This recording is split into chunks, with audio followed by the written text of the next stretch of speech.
Well, there we go. That's a healthy pile of firewood. And I got a bunch of tinder over here as well. This pine burns about 1 inch radius per hour. It's about a 2.5, 3 inch radius. So this piece of wood should last 3 hours in the fire. You need about 4 of these to have a fire. So I'm gonna burn up about 4 of these logs every 3 hours. So I have about 12 hours of firewood right there.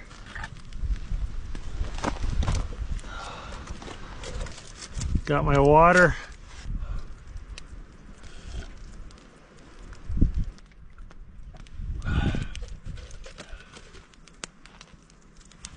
My socks are all sweaty.